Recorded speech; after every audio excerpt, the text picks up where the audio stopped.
Di awal kisah kita diperlihatkan seorang anak berambut semi kribo bernama Zul sedang belajar renang di Sungai Keruh di pinggiran daerah di Jakarta. Jangan takut. Bapaknya bernama Ibrahim selalu sabar mendukung mimpi Zul agar terwujud, yaitu ingin menjadi seorang hero atau seorang pendekar. Pak Ibrahim dan istrinya bernama Ibu Suci adalah perantau yang datang ke Jakarta dengan jualan pecel lele guna bertahan hidup sehari-hari. Suatu hari Pak Ibrahim menasihati Zul agar dalam melakukan sesuatu dilakukan sesuai hati nuraninya. Tujuannya tak lain agar Zul menjadi pemuda tegas sesuai jiwa patriotik seorang hero. Kata hati itu selalu benar. Ikuti kata hatimu, Zul. Apa kata ibu? Menjelang ulang tahun Zul, Pak Ibrahim memberikan kado spesial buat putra satu-satunya itu. Dikira kado spesial, ternyata isi kado hanya berupa selembar kain bekas tirai warung pecel lele bapaknya. Yang dengan kain itu, Pak Ibrahim berharap Zul bisa memakainya sebagai jubah mirip seorang hero.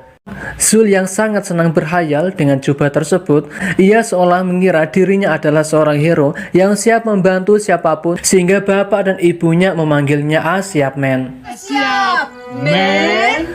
Beberapa tahun kemudian Zul sudah nampak dewasa dan ia tidak pernah gengsi bekerja sebagai buruh kasar, yaitu sebagai tukang antar air mineral atau disebut pahlawan galon. Di malam ya? Siap!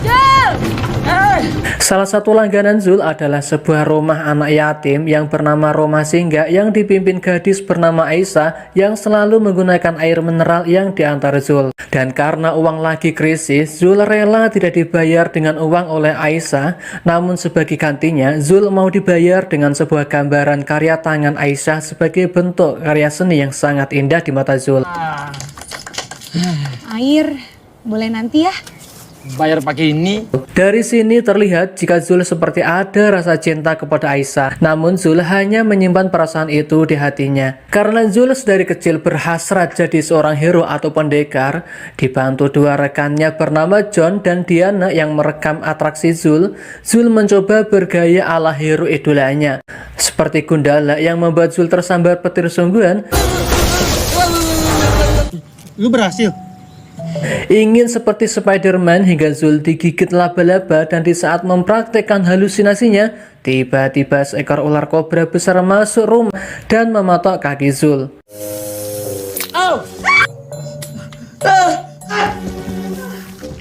Rupa-rupanya ular tersebut adalah milik Panji Petualang yang lepas dari kandang. Walau termasuk ular paling mematikan racunnya, ternyata Zul yang memiliki kelebihan dalam dirinya membuat bisa ular hanya membuat kakinya gatal tanpa bisa keracunan. Ada lihat ular gede gitu masuk sini gak sih? Masih digigit sama dia? Iyo mas. Hah? Gatal bisa mati. Gatal ya mas? Bisa mati mas. Di tempat lain, seorang wanita bernama Kaira di atap rumah berusaha kabur dari kejaran beberapa pria. Pimpinan pria bertopeng bernama DP Man.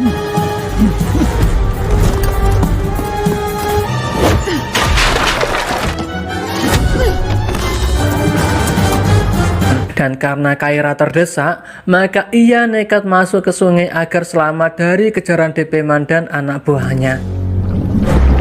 Gua tarik. Cari sampai ketemu. Sedangkan di tempat lain, usai menyelesaikan pekerjaannya, Zul pamit ke ibunya di mana Zul ingin bermain memakai selembar kain yang ia anggap sebagai jubah untuk terbang. Zul terus lari hingga di atas jembatan, ia langsung loncat ke dasar sungai disaksikan para warga di sana. Warga awalnya cemas karena Zul dikira tenggelam. Tiba-tiba Zul langsung muncul dan membersihkan sampah di sungai tersebut agar terbebas dari banjir. Tak berapa lama kemudian Zul melihat seonggok tubuh wanita yang ternyata itu adalah tubuh Kaira yang sedang pingsan. Oleh Zul, Kaira berhasil diangkat ke daratan hingga Kaira kembali sadar. Ketika Kaira sudah siuman, ia sangat berterima kasih kepada Aisyah karena Kaira sudah diberikan tumpangan tempat tinggal sementara, yaitu rumah singgah. Namun karena Aisyah hanya merasa memberikan tumpangan saja, Aisyah menyarankan agar Kaira berterima kasih kepada Zul yang menyelamatkannya. Rupanya diam-diam Zul secara sembunyi-sembunyi melihat Kaira dari bilik tembok. Hai. Sini, masuk. Dengan model nekat, malu-malu, dan membawa sekotak pecel lele, Zul memberanikan diri menemui Kiara di rumah singgah. Namun tanpa Zul sadari, ternyata diam-diam Aisyah sedikit cemburu saat Zul berduaan dengan Kaira di teras rumah. Ini kotak makan pasti punya kamu ya? Emangnya kamu makan lele sehari 3 kali? Oh, jangan Sebelum pulang, Kiara menyempatkan diri mampir ke rumah Zul. Dikira akan menjenguk Zul, ternyata Kiara hendak memberitahu ke Zul jika dari feelingnya, Kiara berkata jika akan terjadi bahaya di kampung Zul. Dan benar saja, belum Kiara selesai bicara, ada 2 pemuda bermodal bom molotov berhasil membakar pasar di kampung tersebut. Mungkin akan terjadi sesuatu di sini. Melihat api semakin membesar, warga berbondong-bondong berusaha memadamkan api dan menyelamatkan diri. Sedangkan Pak Ibrahim yang mendengar suara teriakan dari dalam pasar mencoba mencari sumber suara dan mengindahkan panggilan Zul. Dengan modal nekat, Zul berusaha menyusul bapaknya ke dalam lautan api. Dan tak lama kemudian, Pak Ibrahim ditemukan Zul dalam kondisi sudah wafat.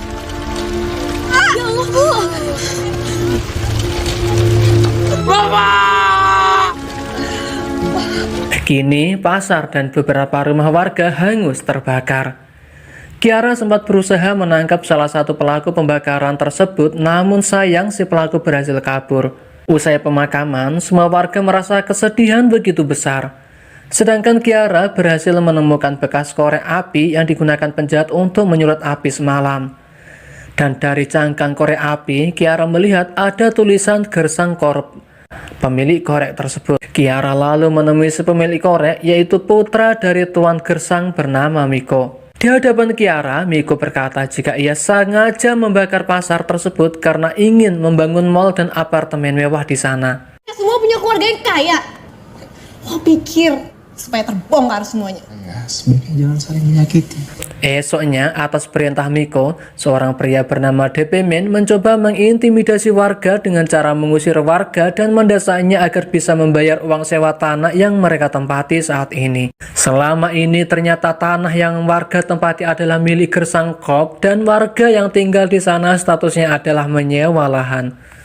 Upaya warga menghentikan kekerasan Depemen baru bisa berhenti saat Zul datang dan menghadang tendangan kaki Depemen yang hampir mengenai Aisyah. Di mata Depemen, Zul tak ubahnya warga kecil yang dengan mudah bisa digusur bersama warga lain. Pergi bawa anak-anak lo. Oh, jangan dihancurkan. Sakit bro. Di tempat lain, Kaira menemui ayahnya yang bernama Dewi Pura yang berprofesi sebagai pejabat pemerintah. Dewi Pura berjanji akan memperjuangkan hak warga untuk mempertahankan lahan sewanya dari penggusuran. Kita harus bantu mereka, Pak. Dan Papa sangat prihatin dengan kejadian itu. Kamu masih ragu sama Papa? Sedangkan kembali ke kampung warga, karena rumah singgah milik Aisyah tidak mampu membayar uang sewa, Aisyah memilih membangun tenda dari terpal tepat di halaman rumah Zul, karena rumah singgah sudah disita Depemen. Aisyah menolak tinggal di dalam rumah Zul mengingat jumlah anak yatim yang sangat banyak dan tidak mungkin tinggal di dalam satu rumah yang kecil. Kamu pasti bisa bantu kita, Zul. Kamu yakin? Suatu hari, Zul yang terobsesi ingin jadi pendekar mencari tutorial di YouTube. Ia numpang wifi di sebuah kafe. Zul sangat kagum dengan kehebatan pria bernama Mr. Jamet yang sangat jago berkelahi.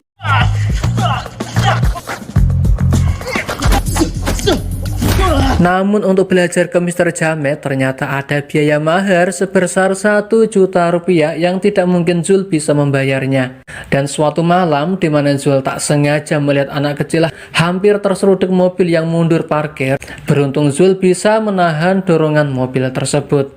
Dan betapa kagetnya Zul karena ternyata si pemilik mobil tersebut adalah Mr. Jamet, pria pendekar di dalam YouTube. Siapa yang tadi nahan mobil saya? Jangan di jalan, bahaya. Hampir nabrak anak kecil, Pak.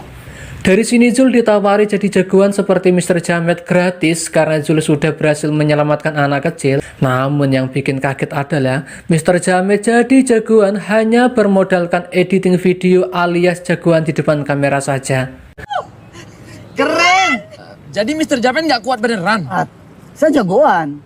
dalam cerita kita sendiri. Sedangkan Zul sendiri karena sudah terobsesi ingin jadi pendekar, maka sesuai saran dari Mr. Jamet, Zul berakting saja di depan kamera ala hero dan video diupload dengan wifi curian. Acting bagus tahu rambut. Kenal Jul. 100%. Pun pada nyolong wifi. Ngapain kalian di sini? Tak disangka dengan video tersebut ternyata membuat Zul semakin terkenal karena semua videonya trending hingga view-nya 6,5 juta view. Bahkan Raffi Ahmad dan Gigi istrinya sempat kagum dengan akting Zul di media sosial. Tak cukup di situ, ternyata putra konglomerat bernama Gersang juga mengagumi Zul di media sosial yang membuat Gersang berinisiatif mengundang Zul di acara ulang tahun putranya nanti. Kamu mau kado apa dari Pak? Turutin aja. Gersang memerintahkan Miko putranya untuk mengundang Zul, hingga suatu hari Zul diundang oleh Gersang dengan bayaran yang sangat besar. Zul awalnya menolak karena ia sadar bahwa kepahlawanannya di dalam video itu hanya pura-pura dan akting saja. Namun Zul akhirnya sadar jika dengan uang itu ia bisa membayar sewa lahan untuk rumah singgah dan sewa lahan warga lain. Nanti kan duitnya bisa lu pakai Jul. Bener banget tuh Zul. Dan ketika momen ulang tahun dilakukan dengan sangat meriah, rupa-rupanya diam-diam Kiara masuk ke ruangan Gersang mencuri data bisnis gelap Gersang. Namun karena diketahui pengawal Gersang, perkelahian tak terelakkan hingga pesta ulang tahun menjadi kacau balau.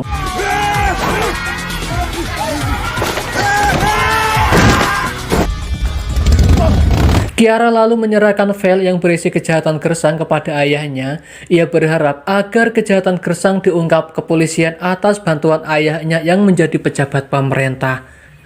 Namun ternyata kali ini Dewi Pura ayah Kiara berbalik arah membela Gersang. Dewi Pura berkata jika ia bisa sukses selama ini menjadi politikus, semua berkat bantuan Gersang dengan banyak uang di belakangnya. Bisa ngehancurin Gersang Corp. Terutama Gersang Korps. Papa disupport banyak orang. Hingga file tersebut diambil Dewi Pura untuk dibakar untuk menghilangkan bukti kejahatan Gersang. Di sisi lain, warga tiba-tiba membenci Zul karena dari rekaman video, ternyata suara Zul di depan Gersang sudah diganti. Sehingga perkataan Zul berubah menjadi seorang yang cinta duit dan pro terhadap Gersang dan Zul hanya ingin uang Gersang saja. Video tersebut adalah hoak yang membuat Zul sangat sedih.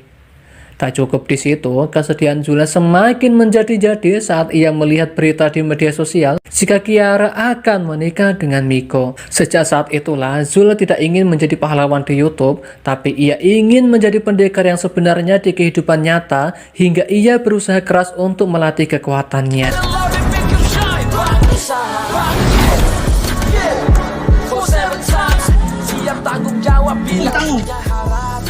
Di sisi lain, Kiara mulai menjaga hubungan baik dengan ayahnya dan ia berkata akan menikah dengan Miko agar strategi politik ayahnya lancar.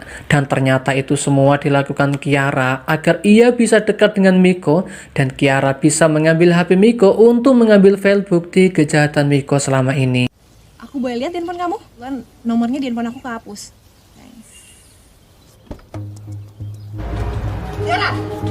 Suatu hari karena DP Mang dan anak buahnya memaksa warga agar segera pergi. Sampai di sini Zul yang sudah siap lahir batin siap melawan DP Man hingga DP Man kaget dengan keberanian Zul yang semakin kuat. Jangan ganggu lagi warga sini. Kita tidak akan tinggalkan kampung ini. Kalian tetap harus pergi.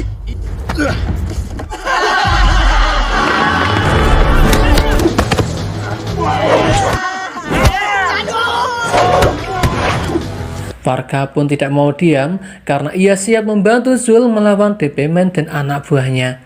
Dan perkelahian baru terhenti saat Miko menelpon Kiara yang meminta agar Kiara segera mengembalikan HP Miko.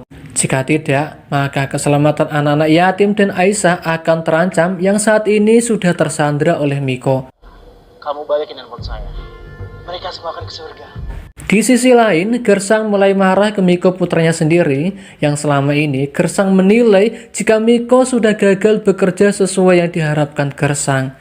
Apalagi Miko sampai lalai hingga HP-nya jatuh ke tangan Kiara. Dengan marah, Gersang lalu mengurung Miko bersama anak yatim lain dan Gersang memasang bom di gudang tersebut dan hendak diledakkan. Iskan, meledakkan dirinya Jangan sakitin anak-anak, Pak. Pak, tolong, Pak. Tak lama kemudian Kiara ditemani John dan Diana datang dan berhasil menyelamatkan Miko dan anak yatim lain.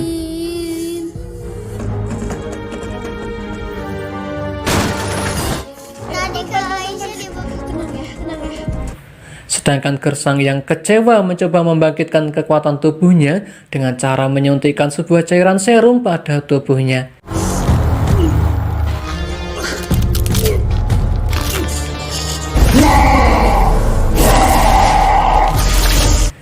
Kiara yang kalah melawan pengawal Gersang kini semakin terdesak ketika melawan Gersang yang badannya kebal seperti robot.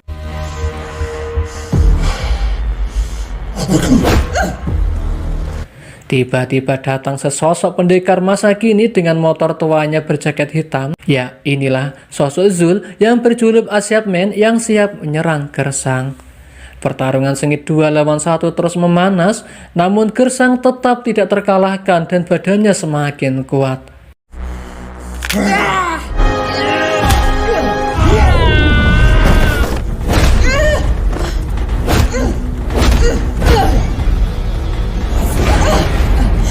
Dalam kondisi ini, Gersang meminta HP Miko untuk menghilangkan barang bukti kejahatannya.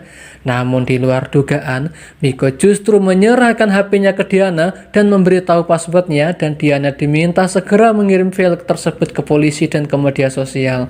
Miko melakukan ini karena ia sudah tidak kuat terhadap tekanan ayahnya yang semena-mena dan terus menjajah warga. Di momen ini, saat Gersang lengah, Zul berusaha melumpuhkan Gersang di kakinya.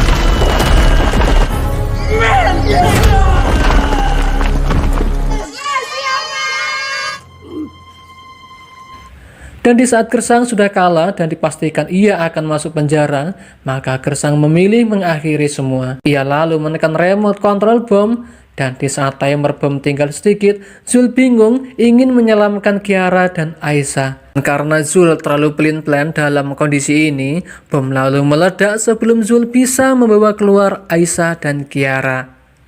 Namun di saat semua mengira Zul sudah tewas, tiba-tiba Zul keluar membopong Aisyah dan Kiara dengan sangat gagahnya.